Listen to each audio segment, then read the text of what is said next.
Assalamu alaikum fam, hope you're doing well. Salam. Okay, so, Labana was here too. I'm going to continue reading Heidegger, even though I had to delete 69 episodes because people were upset that my hair is showing and I didn't know how to blur it out. And then keeping it private was like, I could have done that, but I didn't realize that till it was too late. But we're going to continue because I'm almost done with it, so I want to finish it. So let's begin. We're on page 215. Christianity reinterprets the being of beings as being created. Thinking and knowing come to be distinguished from faith. This does not hinder the rise of rationalism and irrationalism, but rather first prepares it and strengthens it. So, essentially, contending that thinking and knowing do not hinder the rationalism or irrationalism, but strengthen it. Interesting. Because beings have been created by God, that is, have been thought out rationally in advance, then as soon as the relation of creature to creature is dissolved, while at the same time human reason attains predominance. Okay, so creature to creature resolved in a different way. Dissolved. Let's see what he says.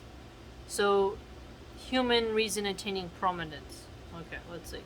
Even posits itself as absolute. Being of beings must become thinkable in the pure thinking of mathematics. Well, I think if you're trying to enumerate God mathematically, I don't think you would be able to. It would just be what? Ad infinitum. So, I don't think you could reduce God down to a number. Being as calculable in this way, being as set into calculation, making beings into something that can be ruled in modern, mathematically structured technology, which is essentially something different from every previously known use of tools. Okay, so being and then having it calculable. Well, I don't think God would be calculable. You can measure the signs of God, but I don't think you can calculate God because he is the ever eternal, ever enduring. So if you can't do pi, the pi number just goes on and on and on. God would be way beyond that. So we can try, but it's kind of futile. But you can say that math is a sign of God, right? You can put beings mathematically, right? Population-wise, brain activity, structuring that in that way, but I wouldn't say being God can be put in any mathematical equation. That which is only that which, when correctly thought, stands up to correct thinking. Haha, yeah, so truth, right? Test of truth. So it'll stand on its own if it's truth. Did you follow? So that which is truth, is only that which, when correctly thought, stands up to correct thinking. So under scrutiny, the truth will come, and it'll stand in of itself, as a being. You follow? The main term for beings of beings, that is definitive interpretation, is ouisa. Okay, so being of beings, a definitive interpretation. So ouisa was spelled O-U-S-I-A. As a philosophical concept, the word means constant presence. So ouisa means constant presence. Alright, so yes, Allah is always present, even though he's using a Christian example, right? Even at the time when this world has already become the dominant conceptual term in philosophy. So even there he tells us, right, the world here that we see has become the main focus conceptually in philosophy, for some at least. He still argues that there's something else there, right? It still retains its original meaning. It's present at hand possessions. Okay, so notice this. The dominant conceptual, so what is that? Being of beings, right? So it's always something there.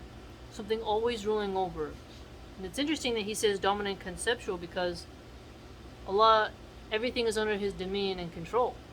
So this language of dominion here is very relevant. Possessing at hand, so present at hand possession. So the dominion of Allah, he has the power and might, right? Hand possesses all knowledge. Everything is under the control. Hand symbolically control everything. So present at hand, dominant conceptual, these being of beings, just more terminology for what we already know to be true, right? But even this fundamental meaning of Oisa and the track it lays out for the interpretation of being could not maintain itself. Let's see, why can't it maintain itself? Oisa immediately began to be reinterpreted as substantia.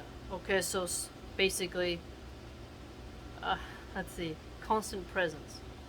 So constant presence being changed into something substantial. Let's see. This meaning remains current in the Middle Ages and in modernity up to now. Greek philosophy is then interpreted retroactively, that is, falsified from the bottom up, on the basis of the dominant concept of substance. Okay, so now we have substance, and now we have the always at hand, always present. The concept of function is only its mathematical degeneration. Okay, so function, mathematical degeneration. Well, the function does have a mathematical number, right? That's the substance of that substance. That it has its function. There's a certain number of times that can be equated, and it will cease to function, and then it will degenerate. So let's see how else he puts it. It remains to be seen how, starting with Oisa as the term that is now definitive for being, the separations we have discussed before being, between being and becoming, being and seeming. So remember these terms? Being and becoming. It's coming forward. Seeming. So, is it seems or is it? These are very important Heideggerian terms. Are also conceived. So, being and becoming are conceived, and being and seeming are conceived. Here we immediately recall the schema of the separations that are in question. Okay, so in the center we have being, below we have thinking, to the right we have seeming, to the left we have becoming. But they're all around the central point of being, you see? So becoming, thinking, and being, all stemming from being, right? But being and thinking have a relationship, whereas being and seeming have a one-way relationship. What stands over against becoming as its contradiction is continuous endurance. Well, becoming, continuous endurance. So it is interesting how he's talking about God and says continuous endurance, when Allah is the ever-enduring, right? Now, becoming, well, that is a mode of continuality, right? Of enduring. Because you're leaving the seeming and becoming into something that is actually present at hand. So, I wonder why he calls it a contradiction. Let's see. What stands over against seeming as mere semblance is what is really viewed. The idea. So, the idea is what's viewed, whereas the semblance is standing over what appears to be the continuous endurance, which is a contradiction. As the ontos on, what really is, the idea is furthermore what endures continuously. The idea is something enduring, longer than the thing itself. That sounds interesting for political things and for utopian ideals and such, right? As opposed to mutable seeming. So, the idea being continuously, and then there's mutable seeming. But becoming and seeming are not determined only by Oisa, for Oisa, in turn, is still definitively determined by its connection to Logos. So, the constant present being connected to Logos, right? Judgment as assertion, deanoia. So judgment as assertion.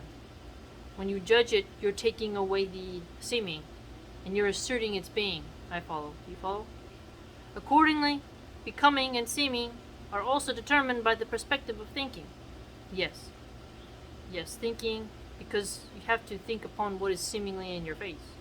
In order to determine something, you must have the perspective of thinking, in order to carry out the judgment, which is the assertion. Right? From the point of view of thinking that makes judgments, which always start from something that endures. Okay, so look at this. So the viewpoint of thinking makes judgments.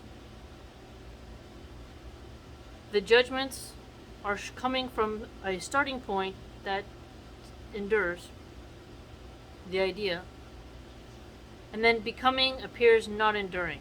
So because becoming has an ending, because then you'll be present at hand, you'll be fully in your being, because you'll be at a certain stage. So it wouldn't be enduring because it'd be cut off, right? Not enduring shows itself at first, yes, within what is present at hand. Exactly, yes. Yes. So when it comes in, it's present at first, it's present at hand, then you see what it is. It's not. That part is cut off. As not staying in the same place. Yes, it's might not stay in the same place, but it has gone through a change. It's not stagnant. Becoming appears as change of place. Yes, yes. So as it arrives, it's something different. Fora, local motion. Change of place becomes the definitive phenomenon of motion. This is interesting. So change of place, a phenomenon of motion. It's a local motion, which he calls fora. In the light of which all becoming is then to be comprehended. Okay, so in order to comprehend becoming, you look at the local motion, the phenomenon of motion, and examine that change of place, and knowing that not enduring shows itself at first, and that it turns into present at hand, but doesn't stay in the same place, you see? When the dominance of thinking comes to the fore, yes, in the sense of modern mathematical rationalism, no other form of becoming whatsoever is recognized other than the motion in the sense of change of place. So let's examine that. So mathematical rationalism, dominance of thinking is coming to the fore, but within the mathematical rationalism dynamicism there. And then once you see that, it's recognized. Takes a change of place. Wherever other phenomena of motion show themselves, one attempts to grasp them on the basis of change. So grasp them on the basis of change of place. So grasping them, grasp the phenomena on their change of place in that phenomena, but through a mathematical rationalism lens. Change of place itself, motion, is for its part now conceived only in terms of velocity. Okay, so remember how he said local motion, not staying in the same place? Now he's talking about velocity. And velocity does have a mathematical equation, c equals s/t. Okay, so the velocity equals distance in time. Okay, mathematical equation. So that is an interesting way to speak about being, seeming, thinking, and becoming. It kind of really gets into a realm of you're trying to almost make math on the same level as God, which I would not recommend. Because, yes, the being of beings, God, does create things advancedly, but we cannot say that anything God does is irrational, but we cannot confine God to a realm of rationality, because that would then mean we are trying to fit God into our human perception of what we deem is rational, whereas God knows the unseen. So this is an interesting way of trying to differentiate what he's saying here. Calculable in this way, being as calculable in this way. To try to attempt to calculate God would be an unfeasible task. But beings coming into being, I think you could calculate. But to do being of beings in any type of mathematical formula, I think wouldn't work. Because it is true that there is the constant presence, as he notices, right? Oisa, the constant presence. The dominant conceptual, right? Allah is a dominant, Allah is ever present, but I do not think that you would be able to reinterpret it with just substance, because you cannot measure the creation against God. So if you're going to look around at the substance and then try to say that is somehow demonstrative of being, I think you would run into some trouble there. He does admit that it is retroactive, the dominant concept of substance, and then the relation of function, and then mathematical degeneration, but still, I find this to be lots of ways of saying God, but then bringing in math into it. This is quite interesting. What do you think, family? Heidegger isn't a joke. He's very wordy, yet to follow him. Not enduring shows itself at first, right? Within what is present at hand. So what's present at hand, it'll show, but it's not going to stay there. It's going to, even when it's in the local motion place, the phora, P-H-O-R-A, it's going to change. It's going to have a definitive phenomenon. And that definitive phenomenon is then going to be related to his velocity mathematical formula. Distance equals time divided by time. You know, this is interesting. So, trying to apply his mathematical rationalism to